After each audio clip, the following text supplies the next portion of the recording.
Good morning, everybody. Don't be fooled. It's not haze you're seeing. It is our continuous gift from our neighbors to the north, Canada. And there are wildfires that seem to have been going on for 6 to 8 months. But clearly that's not true. Regardless, we have some smoke to contend with again. Tomorrow is the anniversary of the first day of the Battle of Gettysburg. People are starting to come to town. I saw some reenactors walking around. Our buddy Dave from TR Historical is set up at the Daniel Lady Farm. People have asked a bunch of times in the months leading up to now, do you have anything planned for the anniversary? The answer is no, I do not. We never do, simply because there are so many things going on, and quite honestly, we're not big enough to compete with the Foundation or the Adams County Historical Society or the Seminary Ridge Museum, so we don't plan anything for, just to avoid the embarrassment of nobody showing up, because there are these other things that have a marketing budget, basically. So, and then also, I like to play resident tourist during this weekend and kind of roam around. My friend John Eric Gillot is coming out from Pittsburgh, and we're going to putz around town, putz around the battlefield, just putz around, see what's going on. We'll do live streams here on YouTube from different things. We don't have anything scheduled. We don't have anything planned. We just have the plan to roam around, find out what's going on, and shoot what catches our eye or what we find interesting. Might be nothing. Might be a lot of stuff. We don't know. So if you haven't subscribed and clicked the notification bell to our YouTube channel yet, go ahead and do that so that you're notified when we go live. Yeah. And so that should be fun. Now, don't forget, folks, if you are in town, we do expect your attendance. JD Hewitt, Chris Mowry, and myself will be at the Seminary Ridge Museum. They're a sponsor of us, of Addressing Gettysburg as well. So we hope that you go there at some point this weekend. Go in, check it out if you haven't already. And when you go in, would you do us a favor and thank them for sponsoring Addressing Gettysburg? Because if you like what we do, it has a lot to do with our patrons. Well, it's mostly to do our patrons, but a good deal of it is also because of our sponsors. So, any of our sponsors, when you go in, or you contact them through email or whatever, please thank them for sponsoring us, because they keep us going.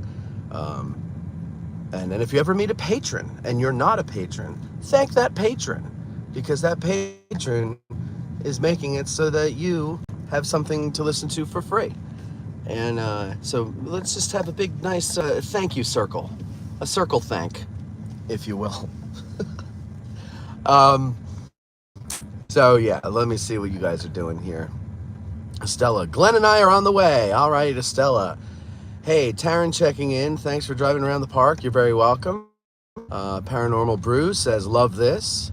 Michael Stump says, on my way as well. Anthony Bordner, hello, Boards. How you doing? Paranormal Brew. I was just there last weekend for the reenactment, helping them out. It was quite the turnout, but I miss being there already. How was that reenactment? I was there for about 2 hours. We shot some video, which I tried to edit and put out this week, but I just got a puppy. Oh, by the way, the main reason I said to come to Seminary Ridge on July 2nd at 7 p.m. to see me, JD, and Chris is because I will be bringing our newest member of the Addressing Gettysburg team, our mascot, Little Major, my puppy. And you'll get to meet her, and I don't know, scratch her ears, I guess, whatever you do with a puppy. She'll be there, and you can come and say hi to her. Anyway, that puppy I forgot puppy is Latin for baby dog. And much like a human baby, they need constant attention. And I should have thought this through. And I didn't really get anything done this week. I started editing the video, but what that first phase of editing, which is just basically going through everything and picking out what I want to put in and just assembling it, usually maybe that takes an hour if I can go nonstop. It took me 4 hours just to get to that point, and then I was just done. It's just my back was killing me from sitting in front of the computer all that time. So I didn't get it done, but I'm going to get it done soon. I want to know though, Paranormal, how was the reenactment? Were you there as a reenactor, or were you there on event staff, or what? Okay, let's see. Michael Stump. Matt, did I see you are at the seminary for an event? Yes, Michael. As I just said, on the 2nd at 7, we'll be there. We're going to be on the west side of the seminary, out behind the refectory. Let me stop here and give you a look just so you can see how much smoke. It's it's like astounding to me that just the way the smoke travels down here and just hangs, it's pretty interesting. It's just fascinating, like on a scientific level. It's fascinating to me. Also, Canada sucks. On the way into town now, Anthony Bordner. Okay, good. Well, you live here, Anthony, so it shouldn't be too hard. Thank you, Matt, for driving around the battlefield. Wish I was there. You're welcome. Who's that? Fraser Baby. Okay, I don't want to hit this person, so I'll move over. Connor says, I'll be there for the seminary. Great. Make sure you say hi, Connor, so I know who you are. Have you checked out the new museum, the Beyond the Battle one at the Historical Society? I think that's where it is. Paranormal Brew, you need to go back, not very far, but just to March. And there's a show that we did live with an audience of 120 smiling faces at the Adams County Historical Society. And we do talk about the Beyond the Battle, or I'm sorry, the whole thing is called Beyond the Battle, but the Caught in the Crossfire exhibit, which is, of course, my personal favorite. Yes, I'm fully aware of it. I love it. I think it's great. It's a beautiful place. I suggest, if you are coming to town this weekend, definitely the Park Service and the Foundation, they've got real battle stuff going on. And the Foundation has these lectures, the sacred, what do they call it? Sacred Trust Talks. Those are really cool. You can meet some pretty prominent people. I don't know who's on the schedule this year, but they always have good people up there speaking. And then, of course, the park, I'm sure, is putting on battle walks. So you want to get out there for that. The battle walks are free. I don't know about Foundation's events. You might have to get tickets for those. I don't know. Veronica does all that stuff. And had I had the studio set up in time, we would have done an AG today, last night, and provided you with all this information. But puppy. Puppy and other things that interfered with that. So check out all that stuff. If I were coming to visit, I would make the Foundation and the Park Service events my nucleus. And then, the seminary and Adams County Historical Society, I'd make those kind of my, whatever springs off the nucleus. I don't know, branches or, my little excursions out into something else. See what interests you there, and then get a ticket for that, and then go. By the way, tickets for our program are free. And I don't even know if you really need tickets because we're out on the lawn. You can just show up. But if you are coming, make sure you bring a chair or a blanket or something to sit on, because we're doing it on the lawn. So it's not like a theater. I don't believe there's going to be any folding chairs or anything set up like that.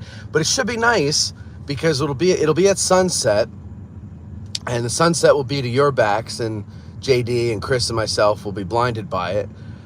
So if you take pictures of us, we'll all be squinting if we're not wearing sunglasses.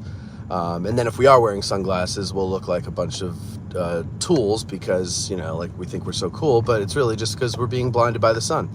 But my point is, it should be a very nice atmosphere, and we might hear off in the distance, on the other side, on the east side of the seminary building, a brass band concert that will be, I believe, wrapping up just as we're starting. So it starts at 7 p.m. Get there earlier. Come out and see Little Major and say hi. I need to get her used to people, and all that jazz. All right, let's see. What else? Ha ha ha ha ha. Circle thank. Okay, so wait, I'm way behind on comments here. Kevin Beginski says, good morning, Kevin. How you doing? Brian Sullivan will be here Sunday. Great. Larry, I'll be there in 3 weeks. Oh, you're going to be late for the reenactment. It was fantastic. I was at both, at the front booth selling tickets. The Pickett's Charge battle was great. JD Petruzzi announced it. There were people from New Zealand, Australia, Germany. Oh, that's cool. That is cool. Yeah, I didn't get to stay for anything. When we were there shooting, they were kind of doing the Battle of Fairfield, but by the time we got out to it, it was wrapping up, so we didn't get a lot of battle footage. And the cameraman, we got to pay him, so he was only available those 2 hours, and I couldn't because he had his daughter's birthday party that afternoon, and also we got to pay him, so I couldn't, let me just stop here. We see a Getty's Bike Tour. Hello, Bob. Hey, Matt, how are you? Good, how are you? There he goes, just plugging the podcast. We have a little thing there where I drive by a bike tour and I say, hey, Bob, and he goes, oh, Matt, how are you? And then he says to the people, Matt does a podcast, and, and I got to slip him $15 now. But anyway, by the way, this is the refectory here. And there's the seminary over there. Hold on. There's the seminary building. And the refectory is across the street. You'll see us. What was I saying? I forget what I was saying. Oh, yeah, the reenactment. It looked great. It reminded me of the old days, the GAC reenactment. And, it was big. The land was great. Spread out. It looked like it was really cool. And I saw the post that Dustin put up, about some of the shortfalls and stuff like that. But I hope he doesn't get discouraged by that, because anything takes time. You're not going to have a runaway hit right out of the gate, especially when you're a week away from another more established reenactment. I think he and his team did a fantastic job, considering all of the obstacles in their way and all of the odds against them. I think it looked like, from what I could see, a great event. So I hope they do more, because it'll only get better. The reenactment let people get up close. You could hear the reenactors when they were yelling. There were over 3,000 reenactors. Yeah, that's cool. My 9-year-old has hijacked my account. Okay. All right, Patrick. It's your patron, Jason. Hello, Jason. How are you? Thanks for taking us on a tour today. You're welcome. Just wanted to see your thoughts on it. That's so cool. I just went. It was interesting. Got to go back. I ran out of time. Yeah, you got to spend some time there. Really, all of these museums, the seminary, Adams County Historical Society, Gettysburg Museum of History, definitely make sure you check out the Gettysburg Museum of History when you're here this weekend, and give yourself time. It'll probably be packed. It's tight, but give yourself time to look around, because there's so many things. It's not just Gettysburg. It's not just the Civil War. There's World War II. There's JFK. There's, I think he's got a lock of Washington's hair, and I believe Lincoln's as well, or somebody else's, Napoleon's. He has so much cool stuff. And every square inch of wall, or maybe square inch is exaggerating, every square foot of wall or floor, it has just something worth looking at and pondering. Really cool stuff. And then get a hold of his book, Fierce Valor, about Captain Spears from Easy Company, the 506, the Band of Brothers guy. You know, the crazy captain that executed all the prisoners and all that stuff. That just came out in paperback, and it's a really good book. He also has another one called Hanging Tough about Dick Winters. Let me just stop here and let me catch up on the comments. As someone commented earlier this week, the haze makes it feel like it did in 1860. Yeah. This is awesome. Thanks for helping me get through the Friday work day. All right, you're welcome. I'm glad I could be there for you. Love seeing this. I can almost feel it. Well, you should smell it. Canada has sent down their special brand of air freshener. It's not as bad as it used to be. Let's see. Good time to wait until either late fall or 2024 when Little Round Top will be open. Gerard, let me advise you to not put all your eggs in the Little Round Top basket, because there's 6,000 acres here. And I know you got a trip and it's like a one-shot deal, so you want to make sure it's there. But you might find that you have a better trip to Gettysburg without having the ability to access Little Round Top, because it'll force you to discover other interesting places on the battlefield. And I know Little Round Top is like a traditional place to visit for a lot of people.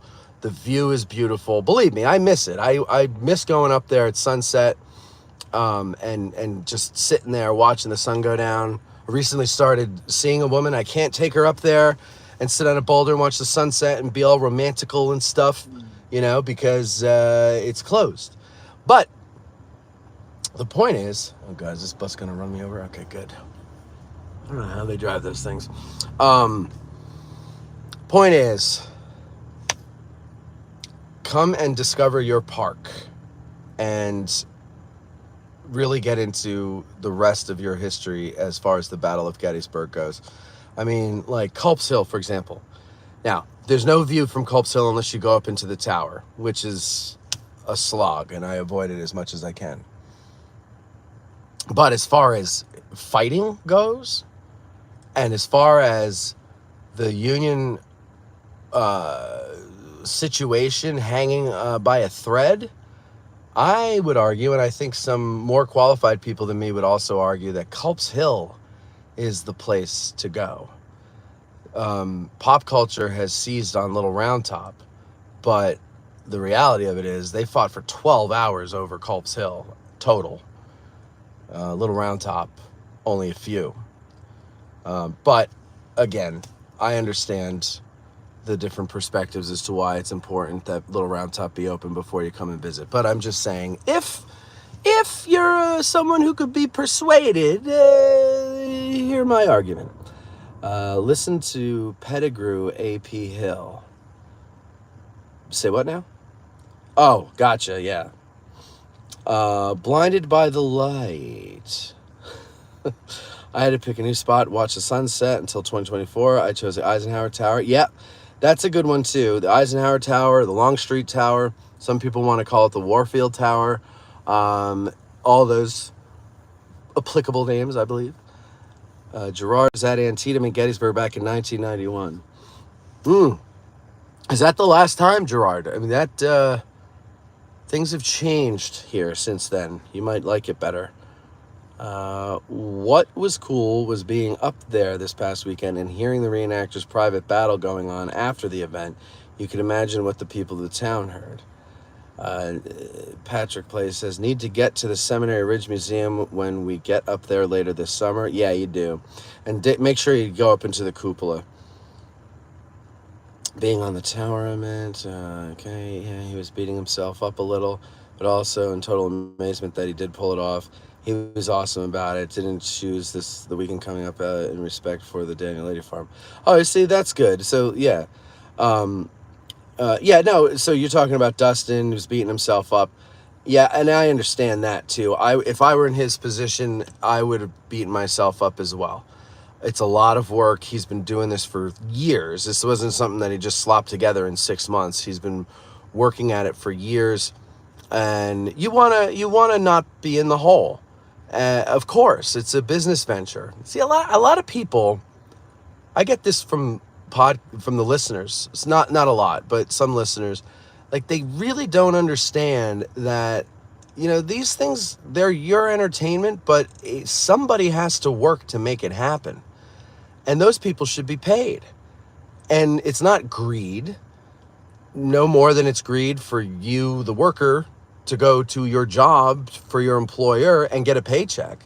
You demand to be paid because your time is valuable.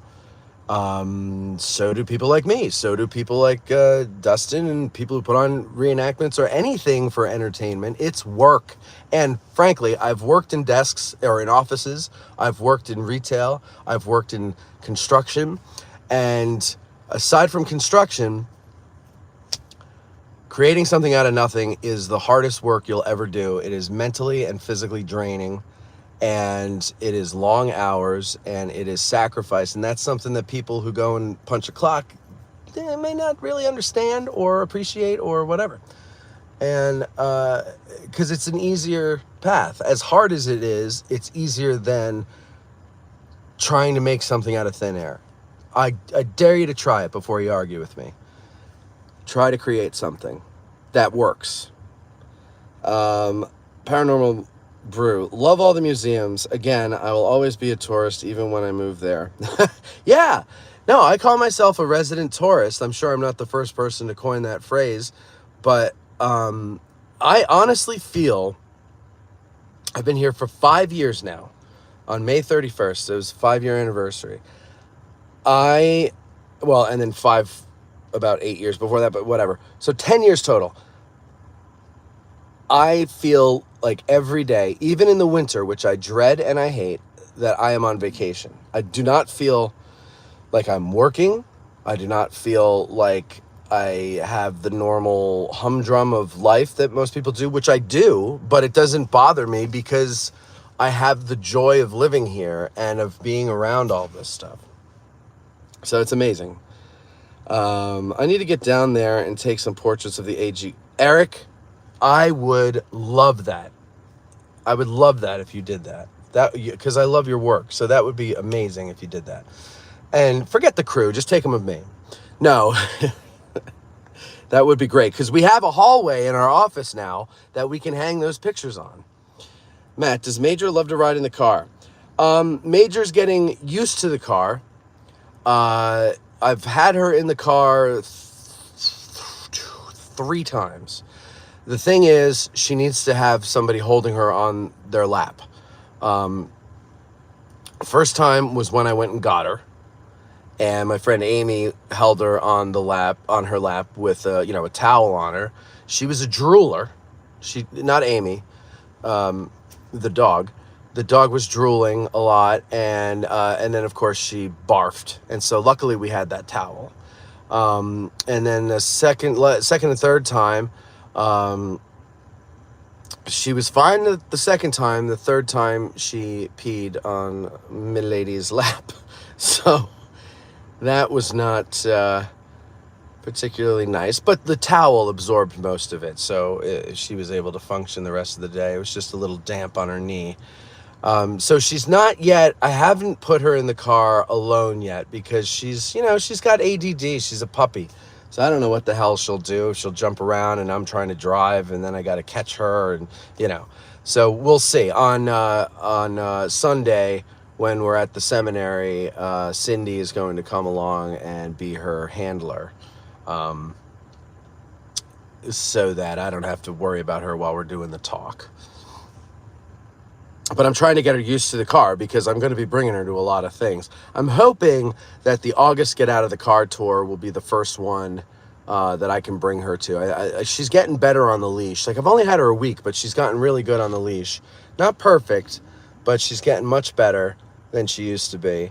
And I can't wait for my Von Dedeman Co. dog leash to arrive. That's what I love about Eric's work is I love handmade leather stuff, like, like old style leather, not like biker jacket leather, but more like cowboy leather, And somebody just shot my car. No, I think it was an acorn. Anyway, and I love that Eric makes these things because, something comes up in my life and I get an idea and I go, oh, that would be cool if it could be leather. So then I call Eric. I'm like, hey, do you think you can make a leather leash and collar that's modeled after the military reins, that the cavalrymen or the officers would have? And he said, yeah, he could do that. But I was surprised to find, because I said, yeah, with the brass buckle or whatever. And he goes, well, they actually didn't have the brass. That's a Farby reenactor thing. It was just, black iron, I think he said, which surprised me and kind of disappointed me because I thought the brass would look cool. And, so we're not going with the brass there. But I'm looking forward to that because, truth be told, I really want a horse, but that's just not in the cards. So the closest thing to having a horse would be having a dog with a leather leash based off of reins. Makes sense to me. Yes, Little Round Top is my favorite spot, but I'll love every square inch of that town. Yeah. Oh, but I love every square inch. No, me too. The whole area. I mean, really, the whole area. I get 10 miles out of this area in any direction, and I start to feel it's depressing. And I don't find it as beautiful and picturesque. Although Pennsylvania, Maryland, Virginia, I mean, they're gorgeous. And I love going through these places and looking at the scenery. And it is beautiful. But something about here doesn't come up to home in my eyes. You know what I mean? Going to those other places, that is. Very true. I do enjoy more about it without crowds. Yes. You're seeing a woman, does she know? I think she's starting to catch on. Colonel David Ireland for the win. There you go, Patrick. There you go. Culps Hill, all the way. Canada's top 3 exports, Molson, hockey players, and smoke. Yes, the second day was amazing. Wish I could be there this weekend, but just doing one day stop for 3 weeks in New England vacation. Was like, oh, New England sounds nice this time of year. I love the Sunset's Little Round Top. It's my recharging station. I've fallen asleep up there. Yes, I have too. Nice nap against a boulder. I was very surprised. I got some sunburn that day. Heading up to Gettysburg tonight for the weekend. Can't wait. Always a great time. All right, Noah, we'll see you around. Was doing reenactment and worked on PBS documentaries in 91. Actually ran into the crew from TNT getting sunrise and sunset footage. Oh, that's cool. That is cool. K-pop fanboy says Bunny Rabbit Puppy Hi. Well, Bunny Rabbit Puppy Hi to you as well. Lord Snow 86. Greetings from Slovenia. Been fascinated by the Civil War since I've seen the movie Gettysburg in the 90s. Really wish I could one day visit. Always love your show. Have a great 160th anniversary. Thank you very much, Lord Snow. I love that. You're from Slovenia and you're listening and you love this stuff. You know what we'd have to do? I've been in contact with a good number of people who live in Europe and are listeners of the show, and they just would say they'd love to visit Gettysburg one day. And maybe, I don't know how this would work. So if someone in the audience has a clue, maybe you can send me an email, matt@addressinggettysburg one day, and clue me in. But maybe one day we can do something where every year we, with the support of our listeners, create a fund to fly and lodge or I guess it would be 2, let them have, somebody to come with them, 2 people from overseas to come to Gettysburg for the weekend, or maybe a week. I don't know. Depends on how much we could raise. But I would love to do that once a year. I would love to, because I know you guys know this too, and so I appeal to this part of to this better angel of your nature here, is remember when you first came here, or maybe not when you first came here, but the first time you came here, when it became special to you and that feeling it gave you. And then every time you return, that feeling comes back. Now think of this poor person over in, not poor as in, not wealthy. I mean, unfortunate person over in Europe who can't get here for whatever reason. Maybe it is financial, maybe it is just the time, whatever the reason may be, they can't get here, but from afar, they love it. And how flattering is that someone in another country is interested in our history? So, I mean, I think they should be rewarded for their longing and their waiting. And maybe we should all kind of band together and pool our dough and once a year give away a trip for somebody to come up on the anniversary. Right? I mean, what better time to sell not only Gettysburg, but America during its birthday and the anniversary of the Battle of Gettysburg? So I think that's something I want to work on, but I have no idea how to do that. Like, I'm not going to do a GoFundMe. I don't know how that's going to work, but so someone out there, I'll have to ask Matt McClanahan, because he's a lawyer. Maybe he would have an idea how to do that. But anybody else who has an idea how that might go and might want to spearhead that effort for us, let me know. Matt@addressinggettysburg.com. Have been to Brandy Station, Richmond, Petersburg, City Point, the Wilderness, Fredericksburg, and Chancellorsville. Yes, I have not been to Richmond, Petersburg, or City Point yet. But again, or not again, maybe for the first time today, I say none of those battlefields that I've been to, other than here, or Antietam actually, do something to me like it does here. And I don't understand what that is. There's something not related to the battle that draws me to the land here. The battle just happened to happen on the land, and I happen to also find that interesting. But there's something on a spiritual level that just makes me feel like I belong here, that this, I don't know, it's hard to explain without sounding really corny. Eric Colville says, I read the second day was amazing as Soldiers Yelp review. I get it. That's pretty good. You fellas ever see the inside the graffiti house at Brandy Station? No. I was down there in September and we talked about it, but we couldn't go in. Eric, have you ever taken time to read the Font Second Day book? Okay. Gettysburg itself just has an interesting energy about it. I truly believe that. Yeah, so do I, Eric. And I don't know what it is exactly, but who cares what it is? I always said that I moved back here to figure out what it is that draws me to it. But then it occurred to me that I might not want to figure it out too soon, because that might be the day I figure it out might be the day before I drop dead. So I don't like it. I think it's my life's work now to figure that out.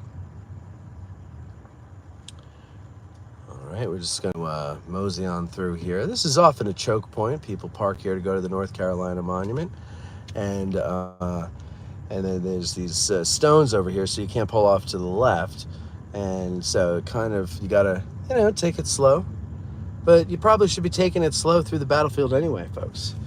It's a national park. There are people walking, there are dogs walking, there are cyclists, and there are people with Virginia license plates going the wrong way on a one-way road. True story.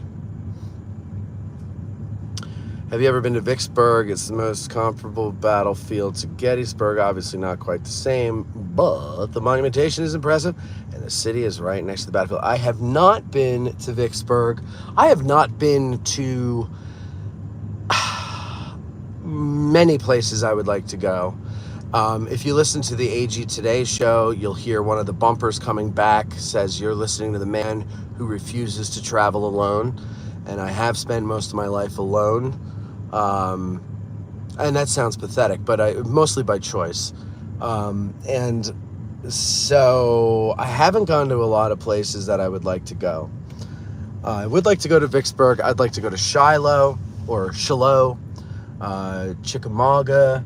I would like to go out west, like the real West, not the Civil War West. And I've been to Wyoming, and I rode horses out there, and that was like, I was like a pig in shit that week. Oh my God, did I love that. It was like being in a Clint Eastwood movie. And then I've been to Hawaii, which is gorgeous. I would like to go back there someday. I was a little kid at the time, but it's like emblazoned in my mind. It was just, the greens were so green, the blues were so blue. It was just beautiful out there. And, you know, all the grass skirts and hula dancing didn't hurt either. Even at the tender age of 8 years old, I appreciated that. And, yeah, the Bahamas, you know, the Caribbean. I've been places in my life, but anyway, to answer your question, no, I have not been to Vicksburg yet, but it is on my list. It might be fun to organize some kind of road trip. I don't know. I gotta because he does trips like that out to big. Sorry, now we're heading down to the south end of the battlefield, which means that I might lose service now and then, but don't give up. See, 3 people just jumped. Don't give up. Don't give up. We'll be back. We always come back. Now, hold on. Before we go and possibly lose, we could lose it going the other way too, but do we want to see... Yeah, you want to see the battlefield, right? I was going to take you through the countryside, but it's anniversary weekend. You want to see the battlefield. And let's see it shrouded in smoke. Mayhaps this is what it looked like as the smoke was starting to dissipate after pick your days fighting. Maybe the second day, since we're down on the second day's end of the field. That's the Sherfy farmhouse and barn that you're looking at there. We are on Pumping Station Road, or the Millerstown Road, which ties into the Wheatfield Road once you cross the Emmitsburg Road. So many roads, so many names. It's 2 roads, but like 300 names.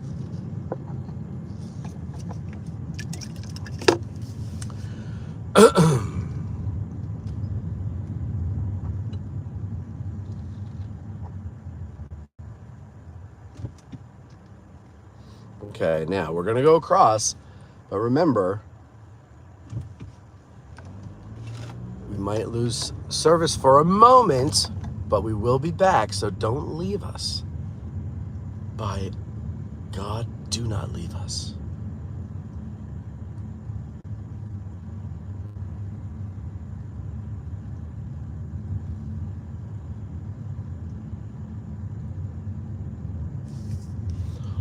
Worked with Native American resources, been to the Little Bighorn. You want Cheyenne or Lakota guides? Oh, I would absolutely love that.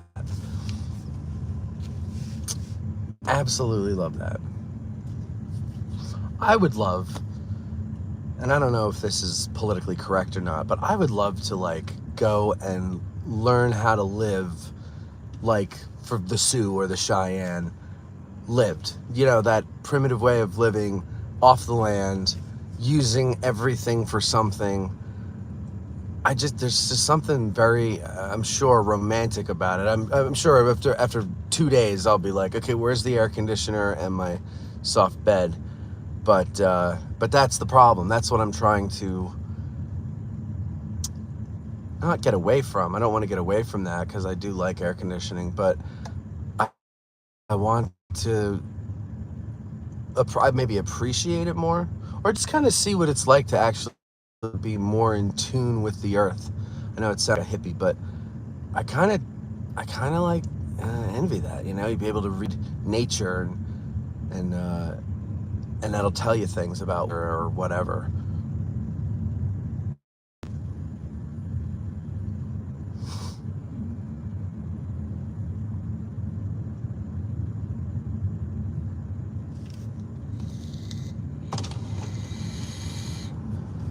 All right, see, now we lost somebody there, and we just had a little glitch.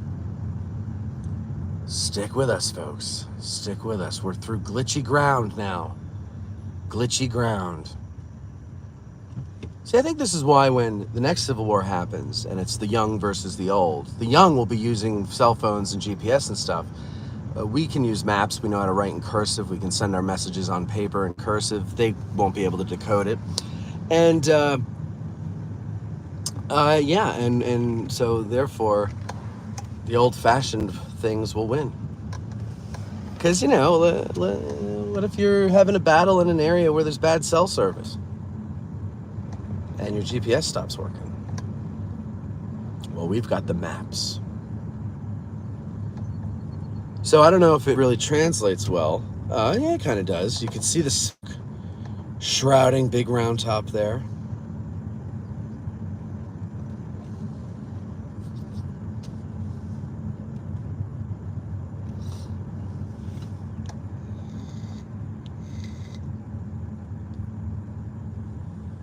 Hold on, let me pull over for a second here and catch up on comments. And I'll give you a view of Houck's Ridge, or the kind of like the side almost of Devil's Den, or the back of Devil's Den. All right. Where did I leave off? Native Americans. Okay. Actual blue skies near Pittsburgh right now, so hopefully the wind is blowing everything further east. Yeah, to us, Michael Stump. It's blowing it to us. You're coming into it. But I heard Pittsburgh had it really bad yesterday. Like, really bad. Like, almost New York bad, when New York had it bad. Ron Moore says, hey, Matt, Ron from Chicago. I was in the Gettysburg Museum when you set off the burglar alarm. What? I never set off the burglar alarm. I, too, seem to be drawn to Gettysburg. Oh, when I set off the burglar alarm at my building. I gotcha. I, too, seem to be drawn to Gettysburg and visit every chance I have. Really enjoy your work. Thank you very much, Ron. I appreciate that. Gerard says, have an email. I could definitely share more. Yes, out in Montana when it's 110 plus, the rock sizzle. Yeah, that's pretty interesting. I'd like to see that. It's like in space movies when they lose communication with the heroes while they're re-entering the atmosphere. Yes, exactly. I'm the hero re-entering the atmosphere. Our Tigger Tabby cat loves to travel. Yeah, I think she'll be okay with the car soon. I'll just get her, used to it more. A bit hazy down here in Virginia as well, Patrick says. Where you're right, no one can drive. I mean, what's that about? Is it because there's, like, no cops anywhere? That was my theory, because I grew up visiting family in Virginia, so I'm very familiar with the way of life, at least in their part of Fauquier County. And now, a lot of that has changed now, unfortunately. It's way overbuilt. It makes me want to cry, because it was so beautiful down there at one point. And they've ruined it. They've ruined it with urban sprawl. But my point is, I remember, my older cousins and stuff, when we'd go out, it's the way they drove. It's like maniacs. And it was like there's no regard to rules. Like those yellow lines in the middle of the road, they don't mean anything. The sign that says caution, curve ahead, 15 miles an hour, that doesn't mean anything. And then going the wrong way, well, I need to get there. But the driveway here says one way, but I need to get there. Oh, F it, no one's looking, and then you just go. Parking on the wrong side of the road. People do that here too, though. And I just can't help but notice when I'm driving around or walking around or whatever, the battlefield, every time I see a car, no, not every time, 9 out of 10 times, and I'm not exaggerating because I counted, 9 out of 10 times when I catch somebody going the wrong way on a park road, they're from Virginia.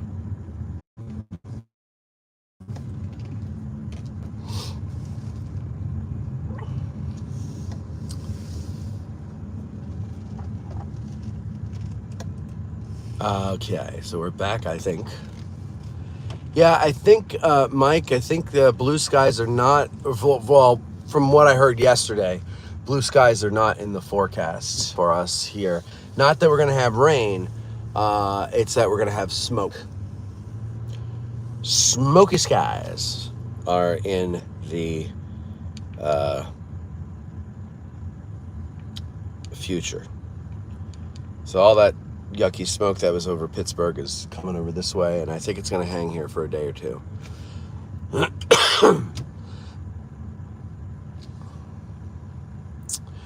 Metro areas are big amalgamations of people from all over who bring bad driving habits into cities and onto bridges and tunnels. Yes, but I don't think that's Virginia's inoculation because, like I said before, I had been going there my whole life, and that is prior to the urban sprawl. And there's a difference between a native Virginia driver and a New Yorker moving to Virginia and bringing New York habits, because they have different bad habits. Virginia drivers are still courteous, from what I remember. New York drivers are not. And New York drivers do what we called in Jersey the Jersey sweep. And because I'm sure New Yorkers probably called it the New Yorker sweep. Maybe not. But it's like, let's say you're on a 4-lane highway and you're in the left lane because you got to speed the whole time, right? So you're in the left lane. But the exit you need is in the right lane, and it's closer than you think. And you, instead of signaling, switching over one lane, making sure it's okay to go to the next, etc., you just punch it and sweep diagonally across the road, the 3 lanes, and you get to the lane you need to get to so that you can do the exit, regardless of the havoc that you leave in your wake. That's the Jersey sweep. I don't think I've seen a Virginian do that, unless, if I ever did, I'd look in the car and there was a teenager in there. Teenagers are assholes, so, it doesn't matter where they're from. They all drive like New Yorkers. So, yeah, I don't know if that,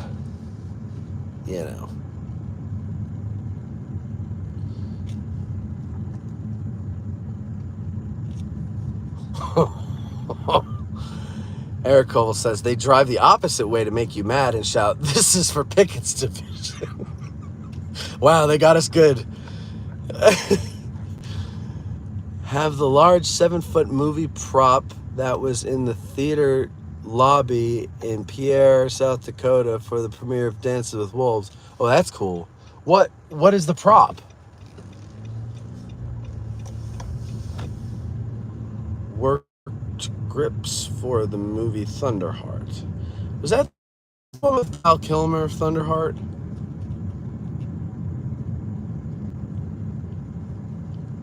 Chamberlain would be proud of the Jersey sweep. Yeah.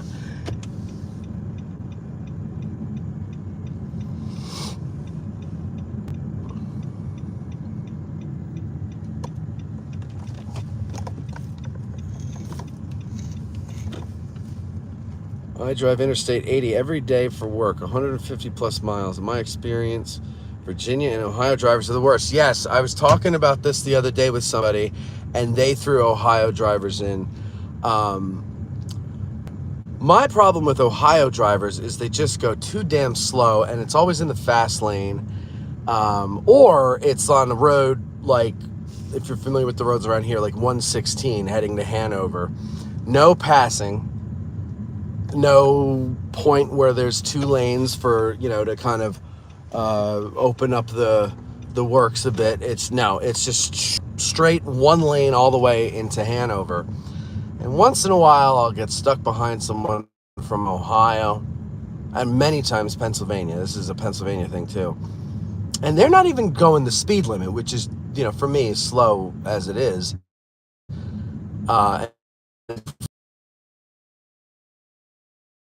Going less than the speed limit, and I'm literally on their ass. And this is the Jersey driver in me coming out. I'm literally on their ass. I'm like, throwing my hands up in the air. I'm like, and mouthing, "What the fuck?" And they see me in the rear view.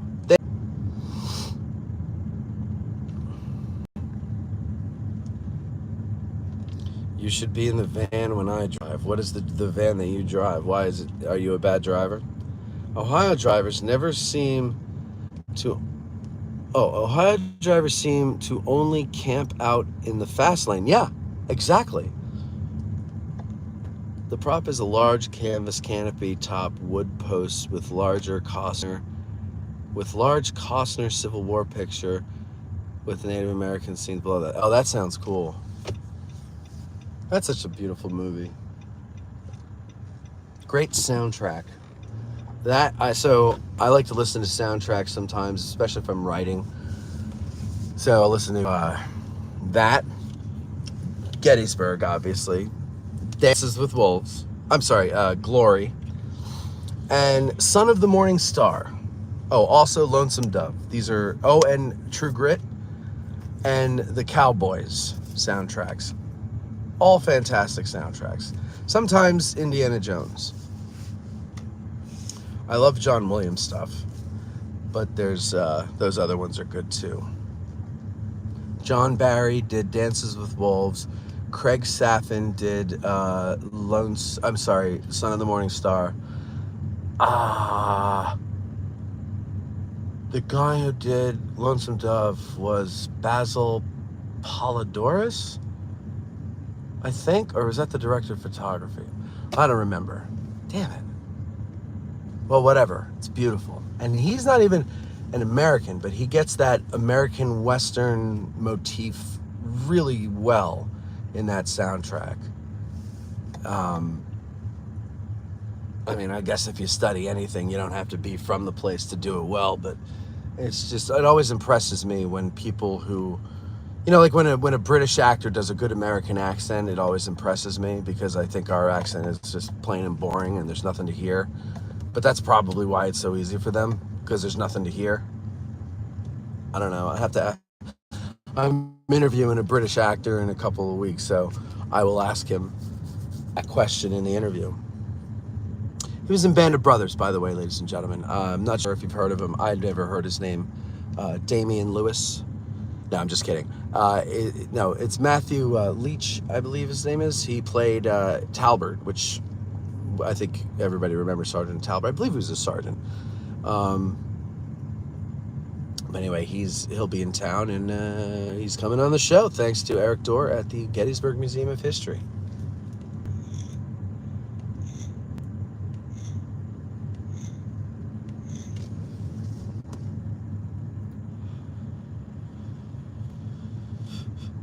Connecticut drivers will all clump together and drive like maniacs. 10 out of 10.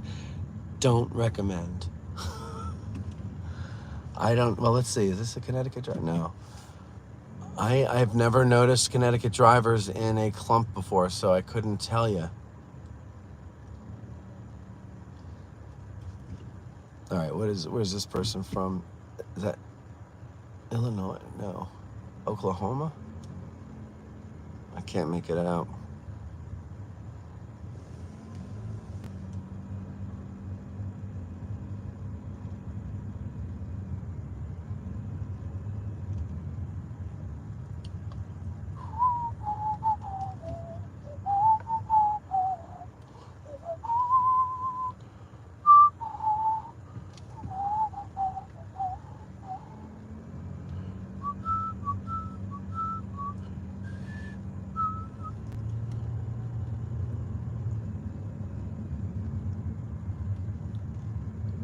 Say, be nice to us upstate New York folk. I am originally from Buffalo, home of Niagara Falls. I actually am talking about New York City drivers. I can't say I know for sure if I have or have not encountered upstate New York drivers. But I can tell you that where I grew up in North Jersey, the odds are that when you see a New York license plate, it's someone from the city that's had to come over into Jersey for whatever reason. So we always just assume they were city drivers. Plus, I've driven in New York City, and they're awful. But I guess you have to be in the cities, right? Like, you have to be an aggressive driver. You have to be an asshole. It's just the way it is. Everybody's in a hurry. That's why I love living out here. No one is in a hurry. Even when you're in a hurry and you're saying, I'm in a hurry, I don't have time, people will go, oh, okay, yeah, it won't take long. And then 45 minutes later, they're like, well, I better let you go. And I go, well, forget it. I missed the appointment now. You know? And because people are so nice, you don't want to just blow them off and insist that they let you go, because they're nice.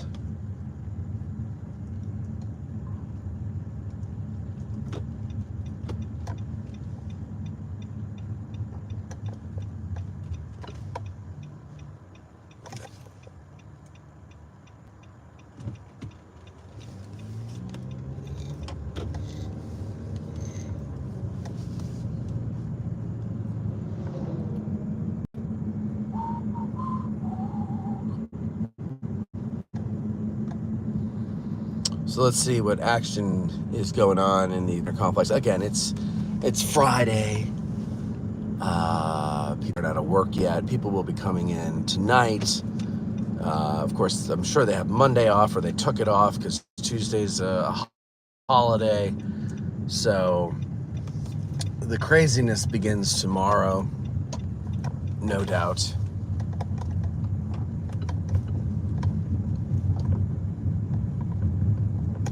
But this is the new. So if you knew, this was closed for a good deal of the winter, and it opened up in early June. So we have a whole new road here. All right, so parking lot 3, which is where that guy just turned into, looks pretty full. Pretty full. And we're heading along. Someone told me that this part of the road with the concrete, actually it was the contractor who told me this, is Park Service Road. The Park Service owns this road. But then, all of a sudden, it turns into Blacktop. Right here.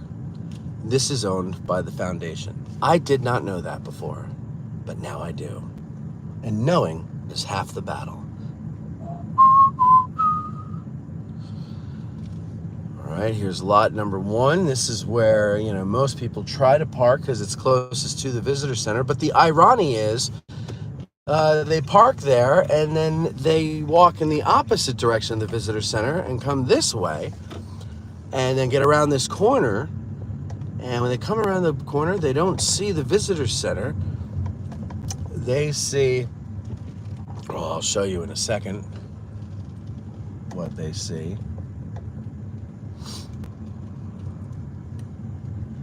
They see the building there and the Gettysbike Shed Complex. And so who is it that has to listen to them as they ask questions? Where's the visitor center? It's the poor folks at Gettysbike Tours. So please, ladies and gentlemen, if you can't find your way out of a paper bag, don't ask Gettysbike to help you. Find your way. You're an adult.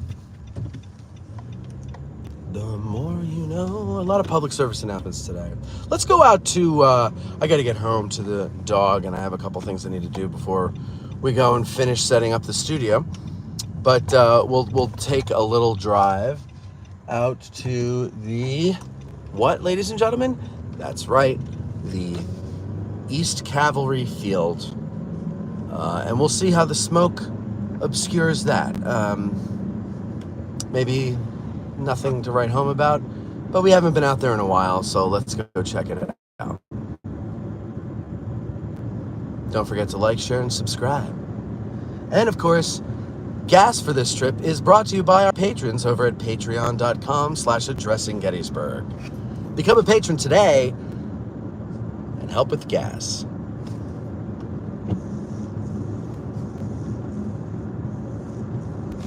There's a fingerprint smudge right here. I'm gonna get it right now. There we go. Now I made another one. All right.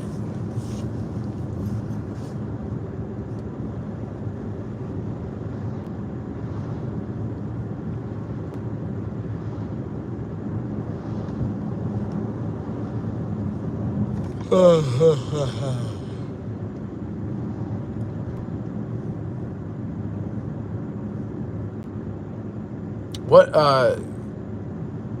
who is that? Is it Trimbod? I can't. Sorry, it's hard to make out. I have sunglasses and the writing's really small and I'm trying to drive. You say, cool, thanks. All of the road closures really make me hesitate in heading out later this month. What road closures are you talking about?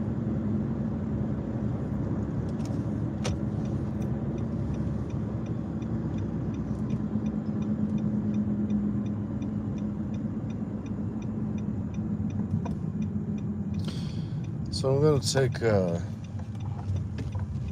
different way. This road was here during the battle. Route 15, which this roughly parallels, was not here during the battle. So we're going to take this road. There's a monument out here to, I believe it's the 16th Pennsylvania. And they were kind of sent out here to guard the flank at some point. I forget when. But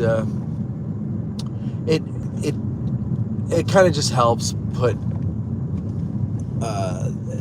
the relationship, what am I trying to say?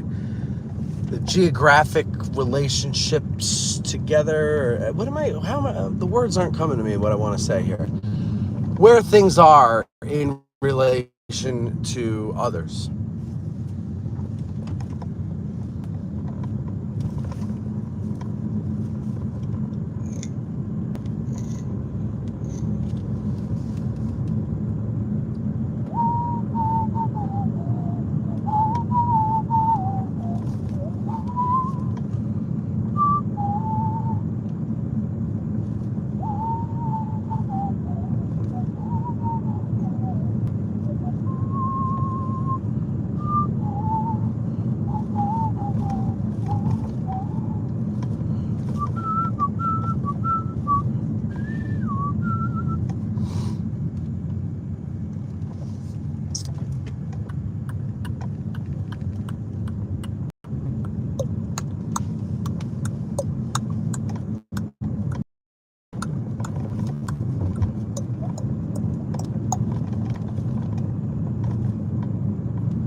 I'm quiet because I'm looking for the monument. I always breeze past it.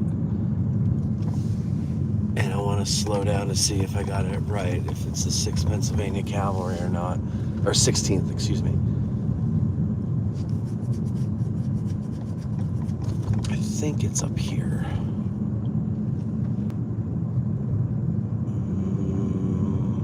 Or not.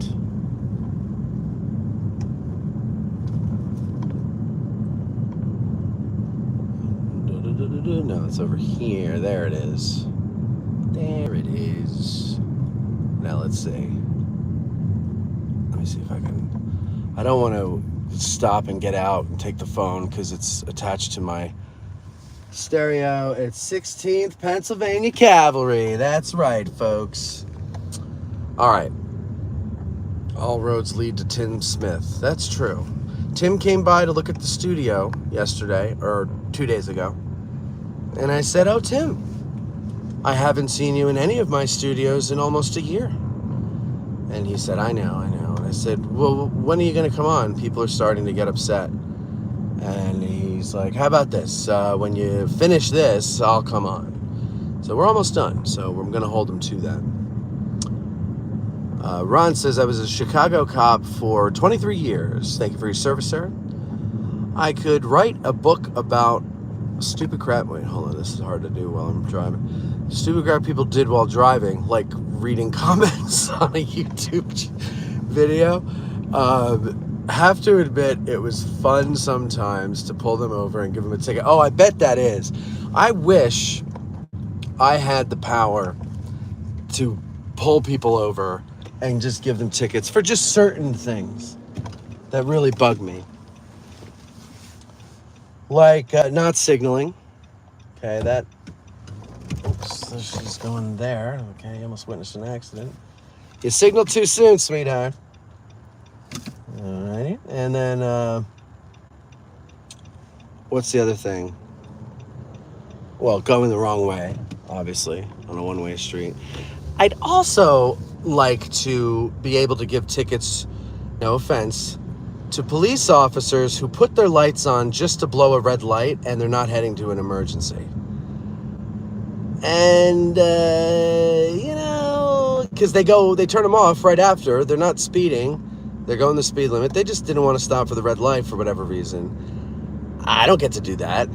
I don't like to stop for the red light every once in a while, especially when there's no one coming or whatever. And if that's not what's going on, if I'm misunderstanding what I'm seeing, then still, perception is reality.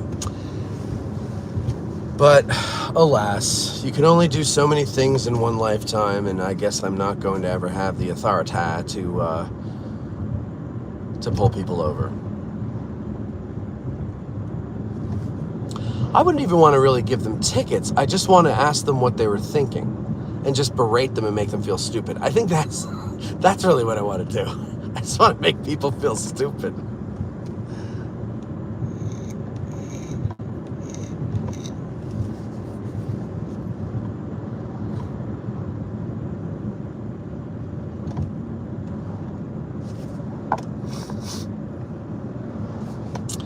The NPS website lists a lot of upcoming park road closures. Oh, well, again, and more so with park road closures than Little Round Top, because Little Round Top is a destination. And so I understand a little bit the apprehension to come here if it's closed and you love to go there. But don't let road closures, there's always some kind of maintenance or something going on. Don't let road closures ruin your trip. You don't need all the roads to be available to you. You can hoof it if you can.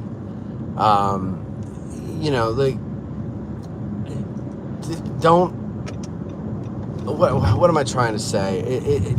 There's been road closures here before, and my access to the battlefield has not been curbed in the slightest. Except I can't turn down that road, but there's more than one way to skin a cat. Like, I can get to where I want to go without having to go down a specific road. So I don't let that. I know from afar it might seem worse, but I'm telling you, as a boot on the ground, or today, flip-flops on the ground, I can tell you that it's not oppressive. What's the word I'm looking for? Restrictive. It's not restrictive to your access to the different sites. Now, if you're confined to a car because you've got some mobility issues or something like that, then okay, that might sort of hinder what you can see and what you can't see. But I don't know the roads that are listed to be closed, but I'm gonna guess it's not anything big, but I have no idea.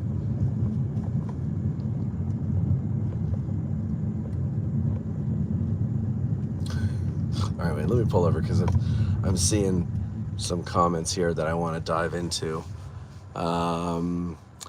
Ohio is where old cars go to die. They can't go the speed limit without losing parts. Okay, Michael, that makes that makes sense. Plus, Little Round Top and Rose Farm, but who am I kidding? I'll be out. Yeah, come out. Don't worry about that stuff. Fantastic. My wife and I could listen to Tim Smith all the time. He's a living history book. He really is.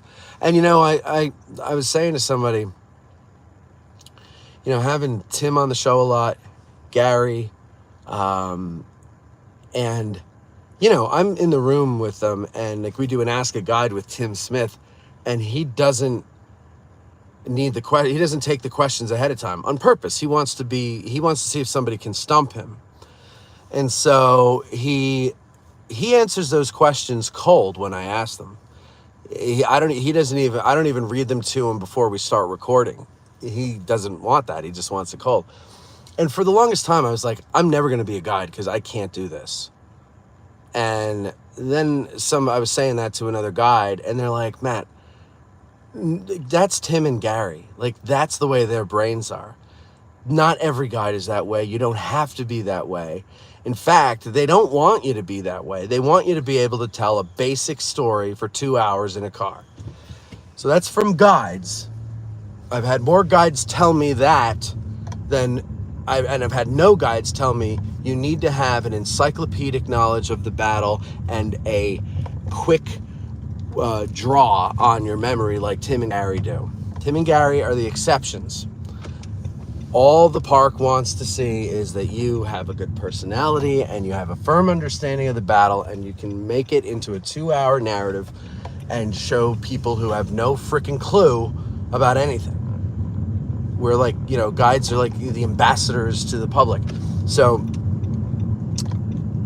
for whatever that's worth, that's the advice that was given to me. If you're studying to be a guide and you think that you have to be Tim or Gary, you don't.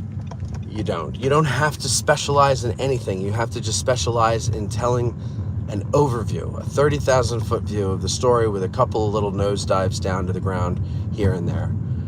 And don't trouble yourself trying to learn everything. So we're on East Cavalry Field right now. And you say, field? All I see are trees. Well, they haven't cleared these trees. I don't know if they're ever gonna. But there's that little, there's a little road there. A couple of monuments down that way.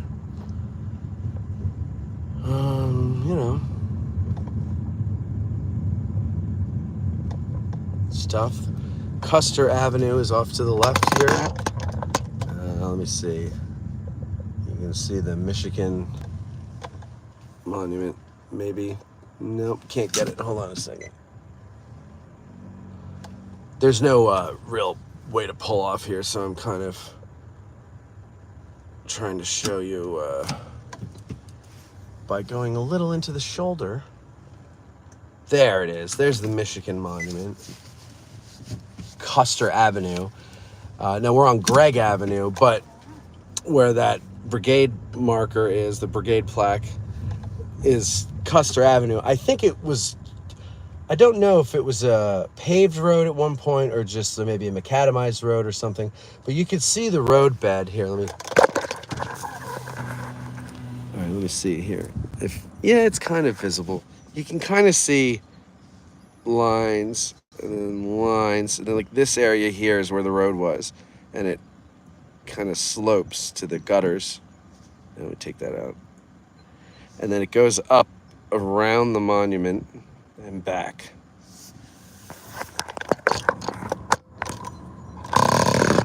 Okay.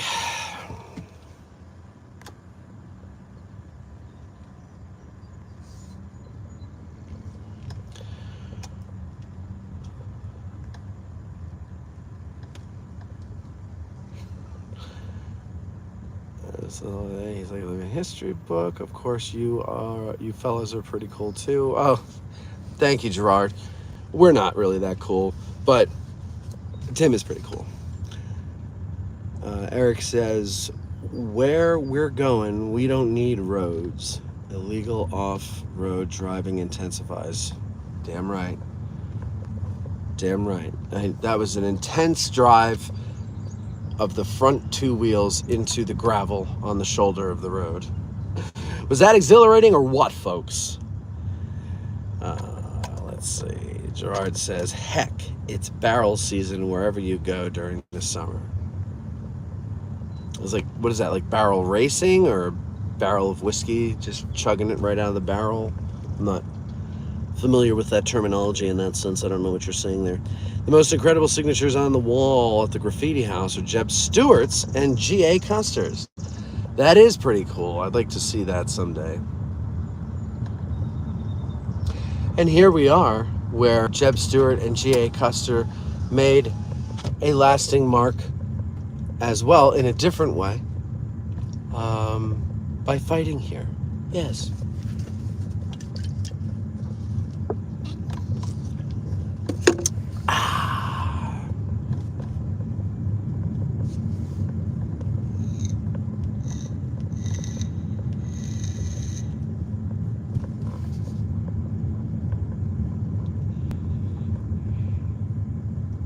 Pamela says, I'm just trying to imagine hauling all of the gear required down a Was it a road?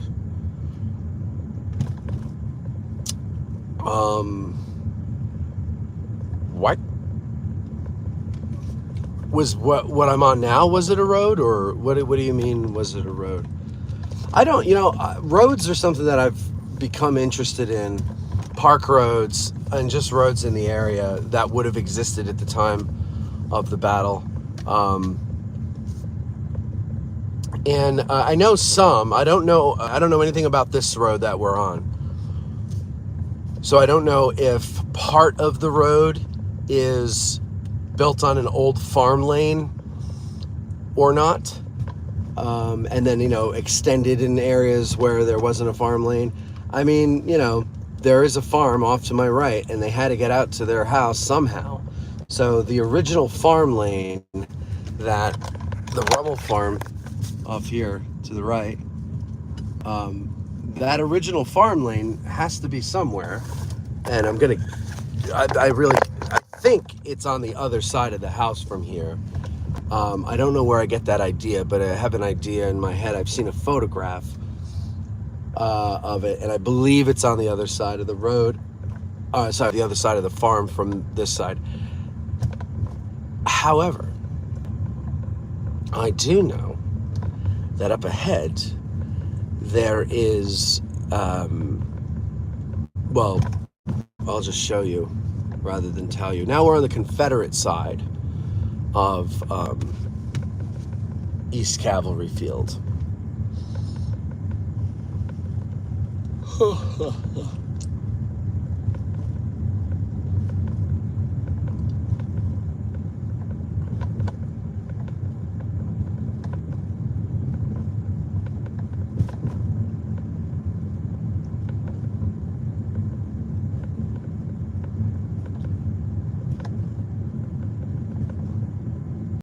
So, like, this road that we're on right now, as it is, I don't know if this is a farm lane or not.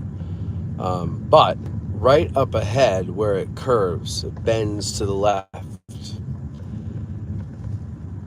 So right about here, I do believe the part to the left here was here. Actually, no, I don't believe it. I know it. It was here, and it was tied into, see where it's dirt there? Let's see if I can move up and show you. Like, that's the original farm lane that this road was tied into and paved. And then you can see they curve it this way to go out onto the battlefield. I hope that makes sense. I don't really know more than that out here. I haven't studied East Cavalry Field that much, which is a shame because I'm a big Custer guy, but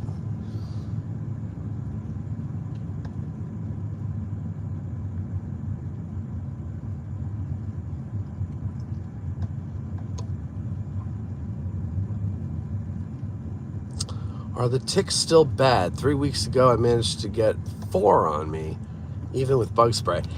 Yeah, I must have something in my system that ticks are not attracted to, much like human women. Because I rarely get them, and I've had them on me, but this year I've only pulled 1 off of me in the whole year. I didn't get any on me on the Get Out of the Car tour back in a couple weeks ago. So I don't know what that's all about, but I have heard none on me. Ah, I just pulled my 4th.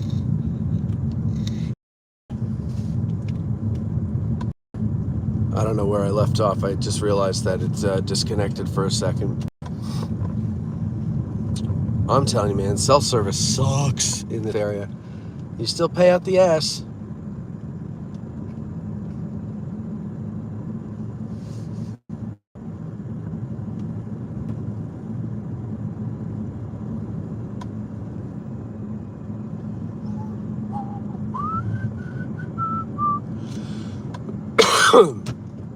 Okay, so now we're coming out to Route 30, US 30, the Lincoln Highway. If you are trying to find East Cavalry Field from Route 30, just find the Battlefield Harley-Davidson dealership. It's right on the corner of Route 30, and I believe this is called Cavalry Road. Let me see. I'll let you know when we make the turn. Oh, Cavalry Field Road. There it is. This is called Cavalry Field Road, and then Route 30. That's the intersection we're at here. And then we turn down 30 and head in to town.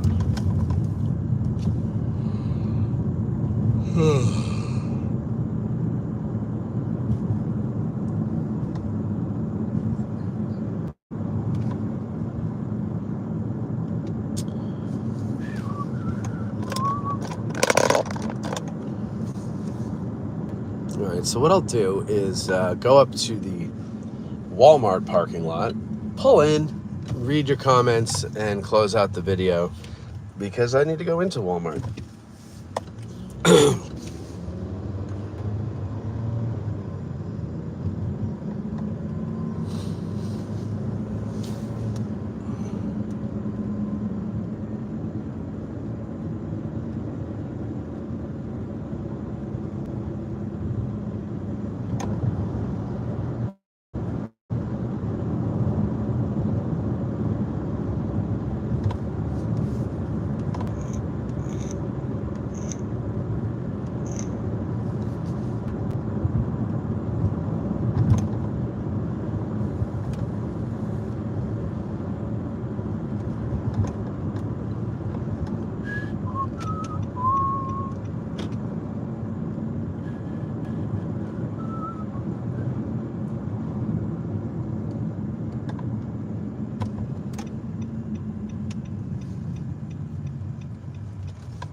It's weird. The smoke makes it feel like it's an overcast day, so my mood is kind of the way it is when it's a rainy day.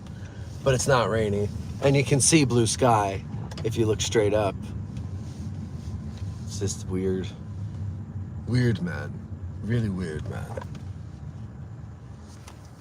All right, what does everybody say? So let's see. Custer was the man, says Tom Young.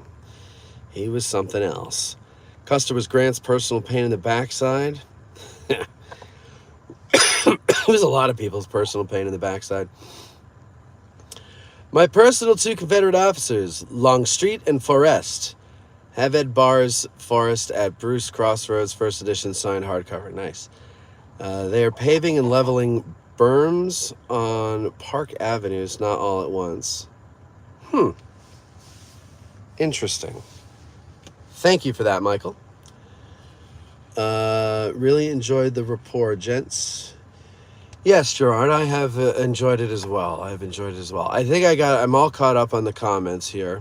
So I'm going to go into Walmart now and then head over to the studio and start to finish. Start to finish is what I'm going to do. And next week, we're coming back with AG Today from the new studio. Should be exciting. And that's it. So thank you all for joining me. And if you're coming to town, enjoy yourselves. I hope I see you on the 2nd at the seminary at 7 p.m. If not, you are dead to me, and we will talk to you all next time.